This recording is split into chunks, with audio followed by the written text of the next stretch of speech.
வளர்க்கறது கஷ்டம். அதிசயா.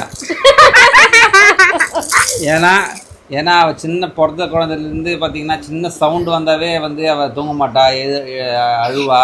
அதனால் டோர் திறக்கணுன்னாவே, அந்த ஹாஸ்பிட்டலில் அந்த ரூம் டோர் திறக்கணுன்னாவே நாங்கள் பயந்துனே திறப்போம்.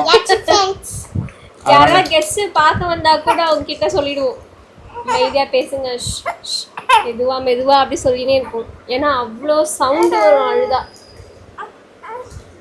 இந்த பப்பு வந்து தூங்கிடுவா, நைட்டு தூங்கிடுவா, பகல்ல தான் வச்சுக்கிறது கஷ்டம்.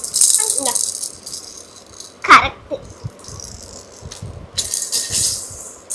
தேர்ட் क्वेश्चन, யாரோட பொருளை கேட்டா உடனே வாங்கி தரணும்னு நினைப்பீங்க? அதிசயா. என்ன பொருள் கேக்குறாங்க, என்ன பொருள் கேக்குறாங்க அதான் கவனிப்பாங்க. என்ன பொருள் தேவையான பொருள் கேட்டா அதை வாங்கி தரணும்னு நினைப்பேன். அப்போ வந்து அர்ப்பணா வந்து பாக்குறதெல்லாம் கேட்பா. பாய்பூரி அதுதான் சரியா, அந்த டிவில வர்றதெல்லாம் கேட்டுட்டே இருப்பா. அதனால எந்த பொருள் கேக்குறாங்கன்றத பொறுத்து. இது அறவே எனக்கு தெரியும். கரெக்ட். ஃபோர்த் क्वेश्चन, யார வளர்க்கறது உங்களுக்கு கஷ்டமா இருக்கும்? யார வளர்க்கறது? குழந்தை இல்லையா? குழந்தைல யார வளர்க்கறது ரொம்ப கஷ்டமா? இவ மூணாவது பொண்ணு. ஏன்னா ரெண்டு பேரையும் சமாளிச்சு இவளை சமாளிக்கிறது கொஞ்சம் கஷ்டமா தான் இருக்கு. இப்ப கூட மாட்டீங்களா? அழுறா.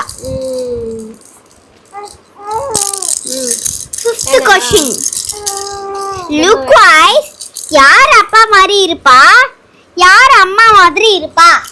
லுக் வைஸ் வந்து அதிசயா. யார் மாதிரி இருப்பா? அப்பா மாதிரி. இவ வந்து அவங்க கொஞ்சம் அம்மா மாதிரி, கொஞ்சம் பாட்டி மாதிரி. அர்ப்பணா எந்த பாட்டி? அவங்க லட்சுமி பாட்டி மாதிரி இருப்பா.